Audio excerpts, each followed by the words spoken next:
அது ஒன்றும் இல்லைங்க.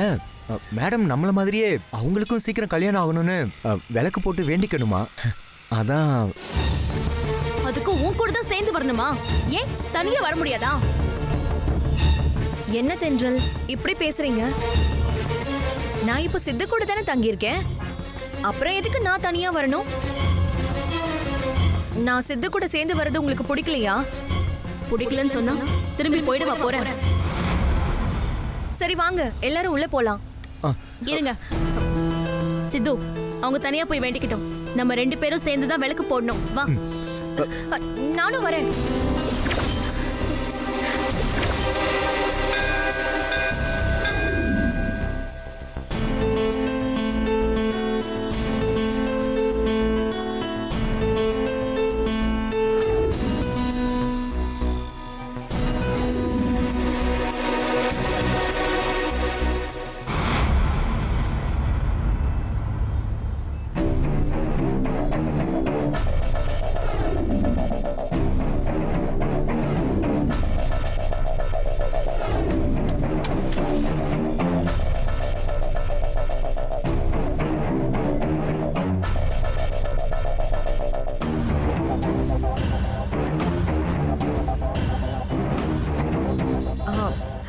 சித்து, நீங்க தென்றலுக்கு மட்டும்தான் விளக்கேத்த ஹெல்ப் பண்ணுவீங்களா? எனக்கு ஹெல்ப் பண்ண மாட்டீங்களா? ஏங்க விளக்கேத்துறதுக்கெல்லாம் எதுக்குங்க ஹெல்ப்? ஏன் நீங்க இது வரைக்கும் விளக்கு ஏத்துனதே இல்லையா? ஓ, நீங்க கூட தான் உங்க வீட்ல அடிக்கடி விளக்கேத்திருப்பீங்க. அப்புறம் எதுக்கு நீங்க சித்துவ ஹெல்ப்புக்கு கேட்டீங்க? நீங்களே விளக்கேத்திருக்கலாம்ல. அது இங்க காத்து பலமா அடிக்குது. ஆமா, அதே காத்து தான் எனக்கும் அடிக்கும். அதனால தான் சித்துவ நான் ஹெல்ப்புக்கு கேட்டேன். சித்து, நீங்க வாங்க, எனக்கு கொஞ்சம் ஹெல்ப் பண்ணுங்க. இந்தாங்க. மேடம், காத்து இப்ப அவ்வளவா அடிக்கல. நீங்க தனியாவே விளக்கேத்தலாம்ல. ஏத்துங்க மேடம். இல்ல சித்து, எனக்கு எப்படி விளக்குல எண்ணெய் ஊத்துறது, எப்படி திரி போடுறதுன்னு இதெல்லாம் எனக்கு தெரியாது. நீங்க கொஞ்சம் சொல்லி கொடுங்களா சித்து, ப்ளீஸ். ஏங்க விளக்குல எண்ணெய் ஊத்துறது, திரி போடுறதுக்கெல்லாம் நீங்க PhD படிச்சுட்டு வரணும். இது சாதாரண விஷயம் தானே, நீங்களே பண்ணலாமே. இல்ல தென்றல், எனக்கு அதெல்லாம் அந்த அளவுக்கு தெரியாது. ப்ளீஸ் சித்து, நீங்க வாங்க, எனக்கு சொல்லி கொடுங்க. இப்ப என்ன பண்ணணும்? இப்ப விளக்க வைங்க. இப்போ அந்த எண்ணெயை அதுல ஊத்துங்க. போதுமா? போதும் போதும் போதும். இப்போ அந்த எண்ணெயில நல்லா டிப் பண்ணி அதுல வைங்க. இல்ல சித்து, என் கையில எண்ணெய் பட்டுரும். அதனால திரிய நீங்களே டிப் பண்ணிடுங்க. ஏன் சித்து கையில எண்ணெய் பட்டா பரவாயில்லையா? உங்க விளக்குக்கு சித்துவ தானே எண்ணெயில திரிய டிப் பண்ண வச்சீங்க. அப்ப நான் ஏதாவது உங்ககிட்ட கேட்டேனா? இப்ப ஏன் நீங்க மட்டும் என்கிட்ட கேட்டுக்கிட்டே இருக்கீங்க? ஐயோ, என்னங்க என்ன கேள்வி இது? நானும் சித்துவும் கல்யாணம் பண்ணிக்க போறோம். அதனாலதான் நாங்க 2 பேரும் சேர்ந்து விளக்கேத்தணும். நானும் அப்படிதானே. என்னது? இல்ல இல்ல, நானும் வேற ஒருத்தரும் கல்யாணம் பண்ணிக்க போறோம். ஆனா கல்யாணம் பண்ணிக்க போறவரு இப்போ இங்க இல்ல, சித்து தான் இருக்காரு. அதனாலதான் சித்து கிட்ட நான் இந்த ஹெல்ப்ப கேட்டேன். நீங்க ஏன் தென்றல் எப்ப பார்த்தாலும் என்ன தப்பாவே புரிஞ்சுக்கிறீங்க? நீ பண்றது எல்லாமே தப்பு. இதுல நான் உன்னை தப்பா புரிஞ்சுக்கிறேன்னு சொல்றியா? கோவிலுக்கு வந்து மூடையே ஸ்பாயில் பண்ணிட்டா.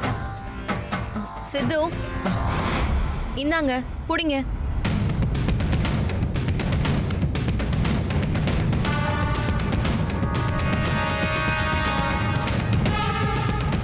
இப்போ என்ன பண்ணணும்? கொளுத்தி விடணும். என்னது? அது தீபத்தை ஏத்தணும்னு சொல்றாங்க. ஓ அப்படியா? தென்றலுக்கு மாதிரி எனக்கும் தீபத்தை ஏத்துங்க சித்து. நான் தென்றல் மாதிரியே காத்தடிக்காம கையை வச்சு மறைச்சுக்கிறேன். இல்லங்க,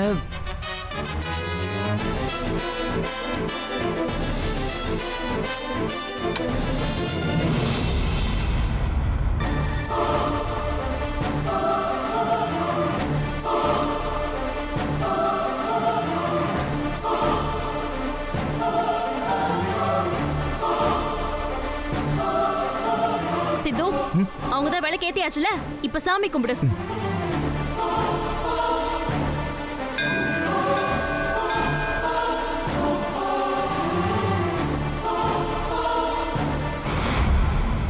அம்மா துர்கை அம்மா, எனக்கும் சித்துவுக்கும் நடக்க போற கல்யாணத்தை நல்லபடியா நடத்தி வச்சிருவேங்கிற நம்பிக்கை எனக்கு இருக்கு.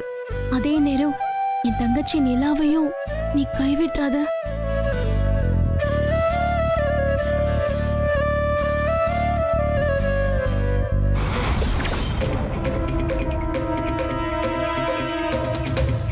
இவ எதுக்கு ஜோடியா இங்க நிக்கிறா? தனியா போய் சாமி கும்பிட வேண்டியதுதானே. அதை விட்டுட்டு என்னமோ கட்டிக்கு போறவ மாதிரி சித்து பக்கத்துல ஜோடியா நின்னுட்டு சாமி கும்பிட்டு இருக்கா. இருடி, நீ என்ன பண்றன்னு பாரு. ஐகிரி நந்தினி நந்தித மேதினி விஸ்வ வினோதினி நந்தனுதே கிரிவர விந்யசிரோதி.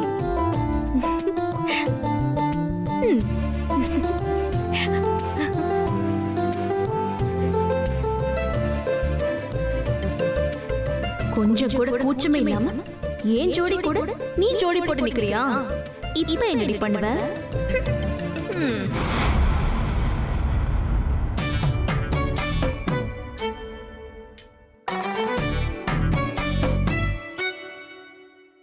இவ்வளவு சீரியஸா சாமி கிட்ட அப்படி என்ன வேண்டிக்கிட்டு இருக்கான்? ஒருவேளை எனக்கும் சித்துவுக்கும் கல்யாணம் நடக்க கூடாதுன்னு வேண்டிக்கிறாளா? இருக்கும் என்னதான் வேண்டிக்கிறான்னு கேட்பேன்.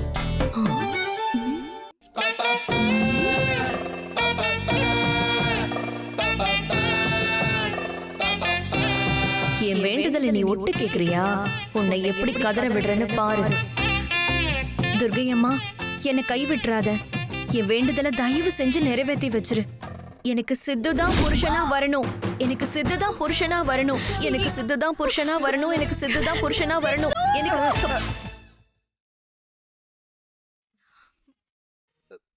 ஏங்க, என்னங்க ஆச்சு? இவ என்ன வேண்டிட்டு இருக்கா தெரியுமா? இவ இது என்ன கோயில் நினைச்சா பார்க்க நினைச்சா? இந்த கத்திட்டு இருக்க, போமா அந்த பக்கம். ஏங்க, எதுவா இருந்தாலும் அந்த பக்கம் போய் பேசிக்கலாம். என்ன சரி சரி, அந்த பக்கம் போய் பேசிக்கலாம் வாங்க.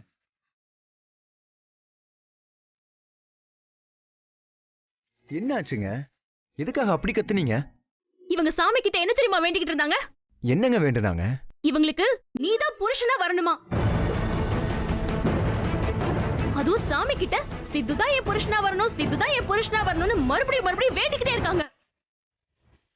என்ன தென்றல் நீங்க? அடுத்தவங்க சாமி கிட்ட வேண்டறத ஒட்டு கேட்பாங்களா? இதெல்லாம் என்ன பழக்கம்? பேச்ச மாத்தாதீங்க. நான் ஒட்டு கேட்டது தப்புன்னு சொல்றீங்கல்ல. அடுத்தவ கட்டிக்கு போற சித்துவ உங்களுக்கு புருஷனா வரணும்னு வேண்டிக்கிட்டீங்களே, அது எவ்வளவு பெரிய தப்பு. நான் எங்கங்க அப்படிலாம் வேண்டிக்கிட்டேன்? வேற நீங்க எப்படி வேண்டுனீங்க? சித்துதான் உங்களுக்கு புருஷனா வரணும்னு நீங்க சாமி கிட்ட வேண்டிக்கல? என்ன தென்றல் நீங்க? ஒட்டு கேட்டதான் கேட்டீங்க, அத ஒழுங்கா கேட்க மாட்டீங்களா? நான் ஒழுங்கா தான் கேட்டேன். நான் சொன்ன மாதிரி நீங்க சாமி கிட்ட சித்துதான் உங்களுக்கு புருஷனா வரணும்னு நீங்க வேண்டிக்கல? இல்ல தென்றல், நான் அப்படி வேண்டிக்கல. வேற எப்படி வேண்டிக்கிட்டீங்க சொல்லுங்க? வேற எப்படி வேண்டிக்கிட்டீங்கன்னு சொல்லுங்க.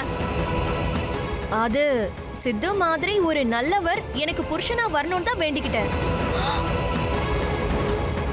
அது உங்க காதுல தப்பா விழுந்திருக்கு போல. இல்ல இல்ல இல்ல சித்து, இவங்க சொல்றது நம்பாத. சித்து மாதிரி ஒரு நல்லவர் எல்லாம் இப்ப இவங்களா சேர்த்துக்கிட்ட வார்த்தை. மத்தபடி முதல்ல இந்த மாதிரிங்கிற வார்த்தையெல்லாம் வரவே இல்ல. முதல்ல சித்து எனக்கு புருஷனா வரணும்னு மட்டும் தான் சொல்லி வேண்டிக்கிட்டாங்க. என்ன மேடம் இதெல்லாம்? இல்ல சித்து, நான் நிஜமாவே சித்து மாதிரி ஒரு நல்லவர் வரணும்னு தான் வேண்டிக்கிட்டேன். சரி, உங்க பேச்சுக்கே வரேன். உங்களுக்கு ஒரு நல்லவன் தான் புருஷனா வரணும் அப்படின்னா உலகத்துல எத்தனையோ நல்ல மனுஷங்க இருக்காங்கல்ல. அவங்கள யாரையாவது ஒருத்தரோட பேரை சொல்லி அவரை மாதிரி ஒரு நல்லவரு புருஷனா வரணும்னு சாமி கிட்ட வேண்டியிருக்கலாம்ல. அதை விட்டுட்டு எதுக்கு சித்து மாதிரி வேணும்னு வேண்டிக்கிட்டீங்க? இந்த உலகத்திலேயே எனக்கு தெரிஞ்ச நல்லவரு சித்து மட்டும்தான். ஆமா தென்றல், நான் உண்மையை தான் சொல்றேன். நல்லவனுக்கு என்னோட அளவுகோல் சித்து மட்டும்தான்.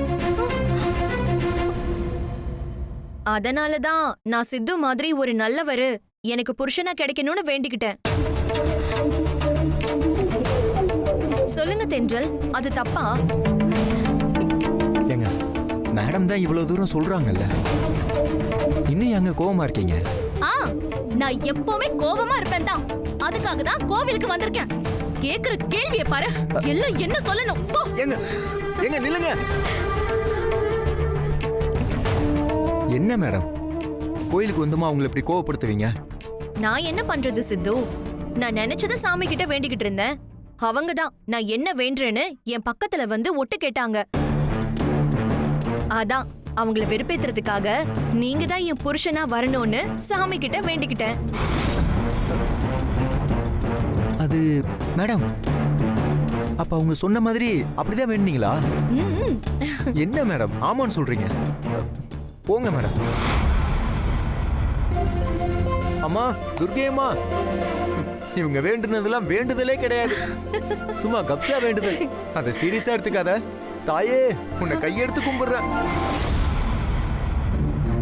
வாங்க சம்பந்தி. நல்லா இருக்கீங்களா? நல்லா இருக்கேன். நீங்க எப்படி இருக்கீங்க? நானும் நல்லா இருக்கேன். என்ன சாப்பிடுறீங்க? அதெல்லாம் ஒன்றும் வேணாங்க. அம்மாவை பார்க்கலான்னு வந்தேன். வீட்டில் இருக்காங்களா? அத்தை ரூம்ல தான் இருக்காங்க. ஏதாவது முக்கியமான விஷயமா சம்பந்தி? ஆண்டாள் அம்மா நிலா கிட்ட விவாகரத்து பத்திரத்துல கையெழுத்து வாங்கின விஷயத்த இவங்க கிட்ட சொல்லலாமா? சம்பந்தி என்ன யோசிக்கிறீங்க? இவங்க கிட்ட அந்த விஷயத்த சொன்னா தேவையில்லாத குழப்பம் தான் வரும். எதுக்கு வம்பு? ஆண்டாள் அம்மா கிட்டே பேசிப்போம். சம்பந்தி என்னாச்சு? ஏன் இவ்வளவு தயங்குறீங்க? ஏதாவது பிரச்சனையா? இல்ல இல்ல இல்ல, அதெல்லாம் ஒண்ணும் இல்ல. நிச்சயதார்த்த சம்பந்தமா அம்மா கிட்ட கலந்து பேசிட்டு போகலான்னு தான் வந்தேன். ஓ அப்படியா? சரி உட்காருங்க, நான் வேணா போய் அத்தையை கூட்டிட்டு. ஐயோ பரவாயில்ல சம்பந்தி, நானே அவங்கள ரூம்ல போய் பாத்துக்கிறேன். பார்த்துட்டு வந்துடுறேன். மா வா லக்ஷ்மி. என்ன சொல்லாம கொள்ளாம திடீர்னு வந்திருக்க?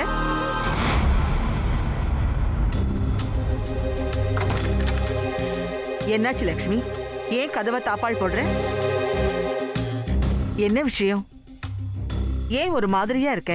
அம்மா, நீங்க இப்படி ஒரு காரியத்தை பண்ணுவீங்கன்னு நான் எதிர்பார்க்கவே இல்லம்மா. என்ன சொல்ற நீ? நான் என்ன பண்ண? கல்யாணத்துக்கு முன்னாடியே எதுக்காகமா நிலா கிட்ட கையெழுத்து வாங்குனீங்க?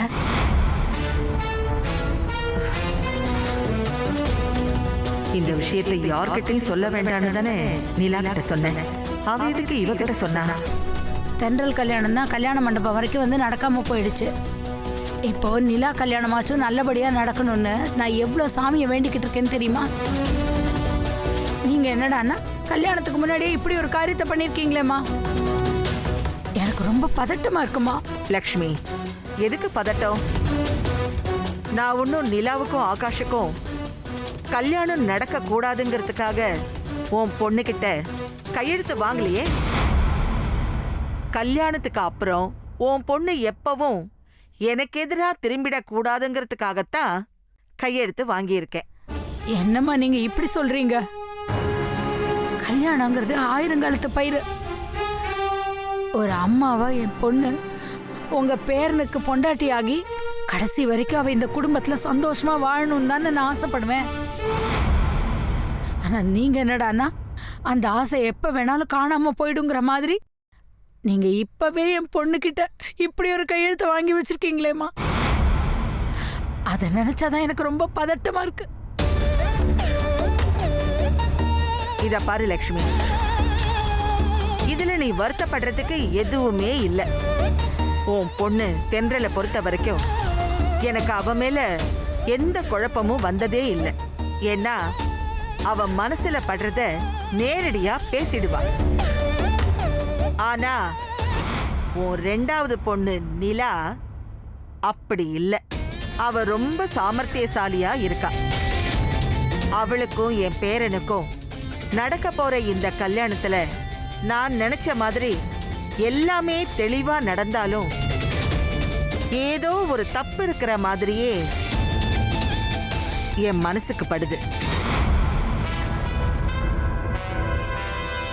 என்ன இவங்க இப்படி சொல்றாங்க? நம்ம நிலாவோட ஜாதகத்தை மாத்தி எழுதின விஷயம் இவங்களுக்கு தெரிஞ்சிடுச்சா? அது என்ன தப்புன்னு தான் என்னால சரியா கண்டுபிடிக்க முடியல. அதனாலதான் எதிர்காலத்துல என்னோட பாதுகாப்புக்காக நிலா கிட்ட இப்பவே விவாகரத்து பத்திரத்துல கையெழுத்து வாங்கி வச்சிருக்கேன். கல்யாணத்துக்கு அப்புறம் நான் அந்த பத்திரத்தை பயன்படுத்துறதும் பயன்படுத்தாம இருக்கிறதும் உன் பொண்ணு நிலா கையில தான் இருக்கு. நீ உன் பொண்ணு நிலா கிட்ட எப்பவும் எனக்கு எதிரா திரும்பாம பக்குவமா நடந்துக்க சொல்லு. அதுதான் அவ வாழ்க்கைக்கு நல்லது. மத்தபடி இதுல எந்த விதமான பிரச்சனையும் இல்ல லக்ஷ்மி. அம்மா, என் பொண்ணு நிலா எப்பவும் உங்களுக்கு எதிராக நடக்கவே மாட்டாமா. தயவு செஞ்சு அந்த பத்திரத்தை மட்டும் கிழிச்சு போட்டுருங்கம்மா. லக்ஷ்மி, என்ன சொல்லிக்கிட்டு இருக்க நீ? கிழிச்சு போடுறதுக்கா நான் அவகிட்ட கையெழுத்து வாங்கி வச்சிருக்கேன்? இல்லம்மா, எனக்கு அது ஒரு மாதிரி பதட்டமாவே இருக்கு. நான் தான் எதுக்காக கையெழுத்து வாங்கி வச்சிருக்கேன்னு தெளிவா சொல்லிட்டேன்ல. இதுக்கப்புறமும் இதுல என்ன பதட்டம்?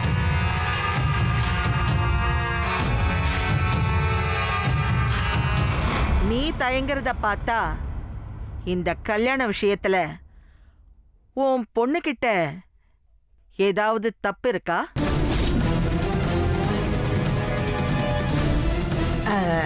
ஐயோ, அப்படியெல்லாம் ஒண்ணும் இல்லம்மா.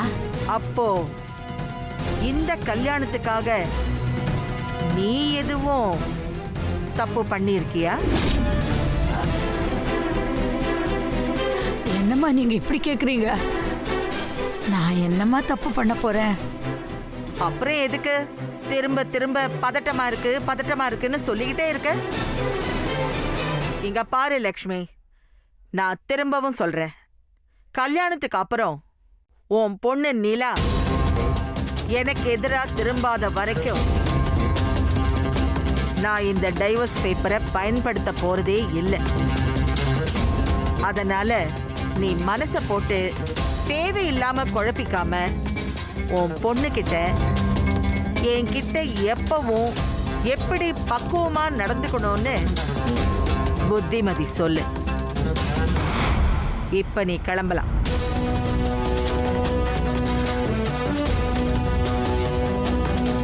லக்ஷ்மி, ஒரு நிமிஷம்.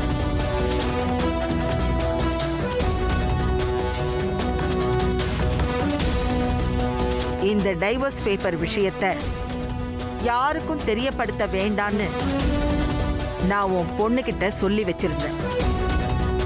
ஆனா அவ ஏன் பேச்சையும் மீறி அவ உன்கிட்ட தெரியப்படுத்திட்டா இல்ல? இல்லம்மா, இத அவளா என்கிட்ட தெரியப்படுத்தல. அவ கொஞ்சம் குழப்பமா இருக்கிறத பார்த்து நான் தான் அவகிட்ட என் தலையில அடிச்சு சத்தியம் பண்ண சொல்லி என்ன விஷயம்னு வற்புறுத்தி கேட்டேன். அதனாலதாம்மா அவ வேற வழி இல்லாம இந்த விஷயத்தை அவ என்கிட்ட சொல்லிட்டா. அதனால நீங்க என் பொண்ணு நிலாவை தப்பா எடுத்துக்காதீங்கம்மா. சரி லக்ஷ்மி, ஒரு வகையில இந்த விஷயம் உனக்கும் தெரியறது நல்லதுதான். ஆனா இதுக்கப்புறம் வேற யாருக்கும் தெரிஞ்சிடாம நீங்க 2 பேரும் கவனமா இருங்க. இது யாருக்காவது தெரிஞ்சிட்டா அப்புறம் கல்யாணம் நடக்கிறதே சிக்கலாயிடும். ஐயோ அம்மா, சத்தியமா நாங்க யாருக்கும் தெரியாம பாத்துக்கிறோம். கண்டிப்பா நாங்க பாத்துக்கிறோம். பாத்துக்கிட்டா சந்தோஷம். வர வியாழக்கிழமை நிச்சயதார்த்தம்னு சொன்னோம்ல, போய் அதுக்கான வேலையை பாரு. சரிங்கம்மா, போயிட்டு வரேன்.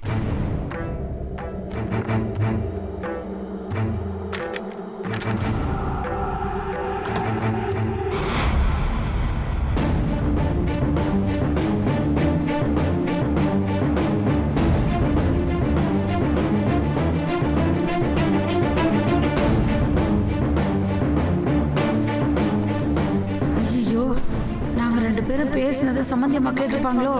இந்த விவாகரத்து பத்திர விஷயம் வேற யாருக்காவது தெரிஞ்சா கல்யாண சிக்கலாயிருன்னு இப்பதானே ஆண்டாளம்மா சொன்னாங்க. சம்பந்திக்கு தெரிஞ்சிருச்சு போல இருக்கே. என்ன பண்றது? ஏன் நீங்க 2 பேரும் என்ன இவ்வளவு பதட்டமா பாக்குறீங்க? ஏய், நாங்க 2 பேரும் பேசிக்கிட்டு இருந்தத நீ கதவுக்கு வெளியில நின்னுகிட்டு ஒட்டு கேட்டுக்கிட்டு இருக்கியா? என்ன பழக்கம் இது? ஐயோ அத்தை, என்னத்த நீங்க தானே இஞ்சி தட்டி போட்டு பிளாக் காஃபி கேட்டீங்க. அதான் காஃபி ரெடி பண்ணிட்டு வந்தேன். கதவை தட்டலான்னு கதவுல கை வச்சேன். அதுக்குள்ள சமந்தி அம்மா கதவை திறந்துட்டாங்க. நீங்க என்னடான்னா நான் ஒட்டு கேட்டேன்னு சொல்றீங்க. நல்ல வேளை, இவன் நாங்க பேசிக்கிட்டு இருந்ததை கேட்கல போல இருக்கு. நாம தான் தேவையில்லாம பயந்துட்டோமோ?